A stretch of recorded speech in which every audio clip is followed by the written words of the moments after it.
Good morning. I want to replay a clip that we've seen here before at Q, and it's from the film called The Calendar Girls. And if you've not seen it, it's based on a true story of some Yorkshire women, and one of them loses her husband to cancer. And so because she's part of a group called the WI, the Women's Institute, she decides that she wants to do something about supporting this charity that she thinks is obviously a worthy cause and close to her heart. And so there's a group of friends basically decide they're going to do something. And traditionally, although the essence of the WI is a charity, what's happened is the expressions have become quite fixed. So one of the things they tend to always do is sell Plum Jam. And so when an idea is bought, they use one of the expressions that they already have in their WI toolkit for all of the work that they do. But these women have an idea that they want to do something a bit bolder, that's going to make a bit more of an impression, to have a bit more of an impact, to do more for the cause. And so they decide through a series of events that they're going to potentially do a naked calendar. So they're going to be naked, and they are women of a certain age, other than for well-positioned objects and fruit in the shot, so they're not too naked. So they start to pursue this idea with great enthusiasm, but then they come across an obstacle because this is not one of the expressions that's been previously allowed, and it's a long way from Plum Jam. They find that some of the WI authorities have something to say about it. So have a quick look. I would definitely encourage you to watch the whole of the week where the whole of that film was covered. Well, not the whole of the film, but the talk was covered, and there were 3 key clips from the film, because it really, for me, Rob's thoughts on the essence and the expression had real echoes for me of that talk. So we'll put the full link in the blog. But I just wanted to bring it to the fore of your minds again, because one of the things that we heard the first time we did this talk, and it was called What's the Matter with Matter, is some of the things that were said was this: the quest for certainty so often overshadows the quest for truth. And once we have security in some of the solid expressions that we have in our life, they always feel better than the next new idea, because we know them, we're certain of them, we're certain they work, there's no controversy around them. And actually, having certainty in the solids that we've all put in our life nearly always feels better than the doubts of the maybes or the fear of the things that we are clueless about. And so what we can always rush to do is forget about the essence of what we were trying to do originally, or the life we're trying to live, or the person we're trying to be, and rush to solutions that we understand and know, and expressions that we understand and know, without really getting that we've lost the point somewhere along the way. Because it is not about the Plum Jam, and it's not about the calendar. It's about what it is that they were trying to do, and what's the best expression for what it is they're trying to do. And we have to be prepared to lay down the expressions of life that make us feel certainty, to live in the essence of what it is we're actually trying to do. And that's actually much harder. Now, we've also heard in recent weeks, across a few of the talks actually, that we can be pre-programmed, and it's along the same spirit, that the stuff in us that are just become our solids, the ways we work, the expressions we do at life, who we are. And actually what that can do is mean we lose the essence of what is a creative potential that exists in all of us, to actually have a different sort of horizon. The other thing that was said in the What's the Matter About Matter talk, because I re-listened to it this week, was we can keep the creator captive to what we understand. So there's all this potential that exists, but we have our own version of Plum Jam, and it feels wrong and something that would be disapproved of in our own life and by others to actually change the plot. So I just want to end with this, my hypothesis, which is this. I believe that in the areas of uncertainty, pain, and approval, when those 3 things hit our life, we are more likely to seek a solid structure around which to worship and miss the spirit, the potential for creativity, and being alive. So if there are areas in your life where you are in pain, you are in uncertainty, or you are fearing disapproval, they are the areas where we have to be really careful that we're not rushing to judgments, rushing to make solids, and missing the next horizon. And one of the things that changed my life the most when I heard it at Q was the one we did, and I can't remember the name of it, where there was the analogy of either being in a swimming pool or in a river. And what we can so often do is we want to flow. We absolutely want to flow. But we want to flow in our faith in a version that is a swimming pool, with walls we can see, with walls we understand, with walls that have structure, with walls that don't change. But we still want to swim. But actually, flow happens actually when your walls come down, when the scenery changes, where you don't really know whether you believe what you believed before because something's changed, where you're actually in an experience of being in the flow of a river and you don't know what it's going to turn out to be. But it's scarier, it's more anxiety-ridden, but it's also more creative and true. And so we have to be prepared to leave our structures, not because they haven't served us well, but because they are incredibly limiting. So if you feel uncertain, and if some of this is painful, and if some of it you think, how can this possibly be okay? Where can this possibly be approved under any measure of anything we've understood? That's okay, and actually it might be more than okay. It might be absolutely the best place to be because we are actually in flow, finding the essence of the journey, not just obsessed with the structures of it. They are my reflections.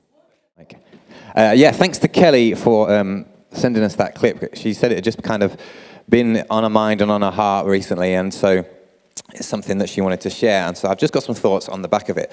There's a phrase that's been in my head all morning, and you have to say it in a certain accent, and it is, "Oh my God, what are you like?" Now, you might have heard the phrase, "Oh my God, what are you like?" when someone does something and someone says, "Oh my God, what are you like?" But I was thinking about this morning in context with that video, "Oh my God, what are you like?" As in, what is God actually like? Now, I think that's something, like Jenny said, over the years, we've had this very concrete idea of, in a lot of places of worship this morning, people will be coming together and reinforcing their concrete idea of what God is like. Jesus also spoke a lot about what the kingdom of God is like. It was something that he constantly used, and then he brought in these different analogies. It's like a sheep that got lost, or it's like someone who lost the coin, or some things in life aren't tangible in the way that other things are. And that's why we need these kind of, well, it's a bit like this, because something like God, none of us know. We're figuring it out. That's why we're called QChurch, because we're on a quest to figure it out. But something that Rob Bell was suggesting there is that God is someone we've often seen as this separate being, and that's something that Rob, who's been here recently, also spoke about, and that there's different ways that we can understand God. So Rob was suggesting there that God, to him, is like a song and a sound. And that's something we've spoken about here as well before. But the challenge that he was saying then is that life is about staying in tune with that song and that sound. Now, I've seen a video that's been bouncing around on social media recently, and it caught my attention. And you know the song that we sing called Echoes? Echo in my soul. The guy that wrote that is called Taurin Wells, and he was talking about guitars. And he said, on a guitar, you have strings. And a string has been made to make a sound. Now, it could be separate from the guitar, and it would be free. Wouldn't that be amazing if the string was free, and it could just do whatever it wanted? It's not really fulfilling what it's created for unless it's connected to something. So he was saying, on a guitar, you have this bit, which is called the head stock, and then you have this bit, which is called the body. And when you get connected in life to people, there's often the head, which probably is what we might call the essence of something, where that idea comes from. Jesus was often called the head of the church in the Bible context. It's almost like that's where the core idea comes from. The body is often the expression of that thing, which is probably us. Now, you could just connect a string to the head, and that might be great. You could say, like, well, I don't really need any connections in life. I'm just friends with God, and that might be nice, but you probably wouldn't still create the sound that you need to create. Maybe it needs to be connected to the head and the body, so then you can create some sound. That's lovely, isn't it? apart from, we know the reality of connections.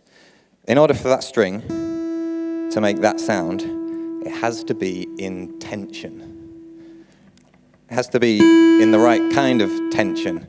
If we loosened it all the way off, I'm not going to do it because Connor's just spent time tuning this. If I loosened it all off, it would be loose. In music, you call it's flat. I think sometimes in our connections and in our expression of the essence of who we are, sometimes we can fall a little flat. Maybe there are contexts where actually it's all right to let loose. Jenny talked recently about the challenge that we have in our expression of things, of how we balance standards and also ideas like inclusion. When we have the challenge in music, how do we maintain something that is a standard that we want, but also try and include people? And that's a really tricky challenge. And in different contexts, it's hard to figure that out. Now, the other thing you have in music is if you make it too tense, it's sharp. I wonder if there's something in our relationships and our connections to each other that often our challenge is to kind of get that tension in the appropriate context. Sometimes there can be too much tension, and we kind of know what that does in heart disease. And in life, too much tension probably isn't a great thing. I would challenge those. Sometimes we've drifted the other way to go like, you don't need any tension. Just do what you want. It's fine. Just be a free guitar string flowing in the breeze. We probably aren't going to make the sound. We probably aren't going to fulfill the intention of what our life is meant to be unless our lives are in tension. Now, that's helped me recently because does anybody have relationships with anybody? If you have relationships with anybody, we are all different, and in different ways. We make different sounds. But in order to make something beautiful together that maybe is in tune with the song of what God is, we need to actually consider tension as part of something that we might want to accept in life, or maybe even expect. I think sometimes when you go into a relationship thinking it'll all be perfect, I mean, the idea of perfection is bizarre, but I'm not sure it exists. And I think sometimes we think it's things that just feel the way that we want to feel. I think something to expect in relationships and connection is tension, and maybe that embracing that tension and balancing that tension might be a helpful thing. The last thing I want to say within that is all the different contexts that I play music in. One of the things that I've been taught all the time is if you want to improve, the most important thing, one is practice, the other is listen.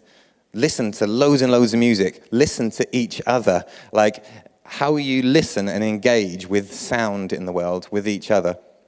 It's massively important. We can talk about that a bit more another time, but there's a great book that a few of us have read that's all about making a promise in life to listen to other people without interrupting. And it's a really hard thing to do. I just want to read this last thing that Claire read a few weeks ago when she talks about love and how in relationships, actually, conflict is not necessarily a bad thing and that tension is important. She said, God is love. And when we take up permanent residence, that sounds like connected, doesn't it? Permanent residence in a life of love.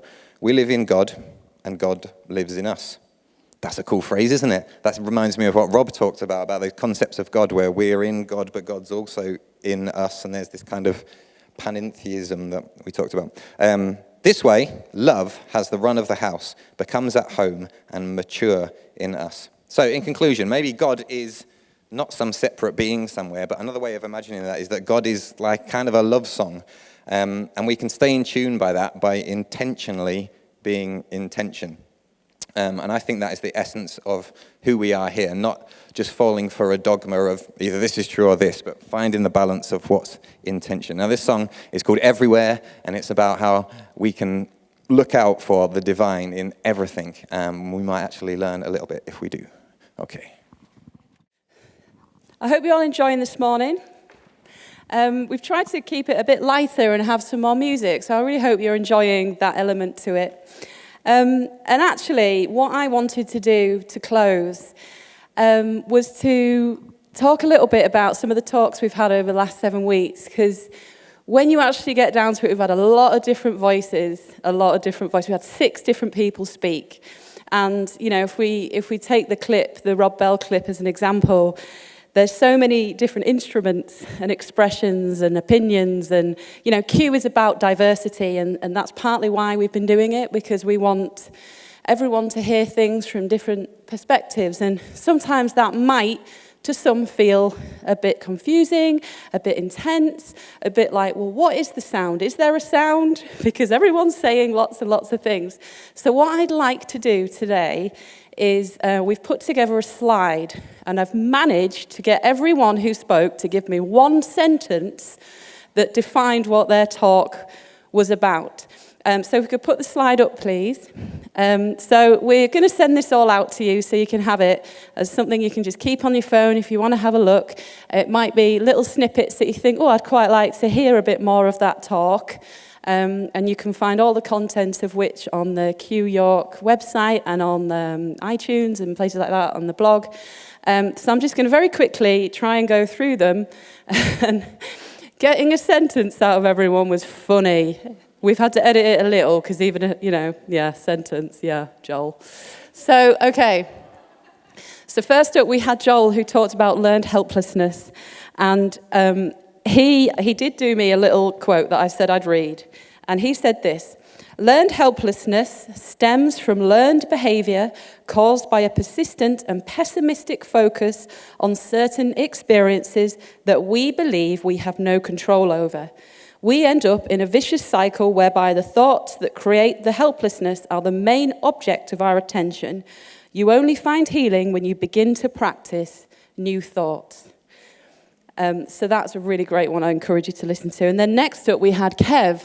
And Kev brought some really interesting thoughts as well about the transformative power of imagination and consciousness in shaping our reality, drawing on unconventional ideas about the divine, prayer, manifestation, all while urging us to embrace the present moment and the creative energy within us. And he presented to us some theories around the power of our mind.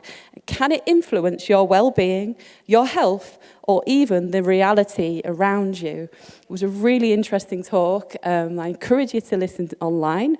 But again, even if you don't want to listen back, just take a screenshot of this and have a think about what it's saying to you. What do you think that means to you? Because essentially, when we're talking here, we're trying to present just thoughts and ideas to help you, figure some stuff out yourself.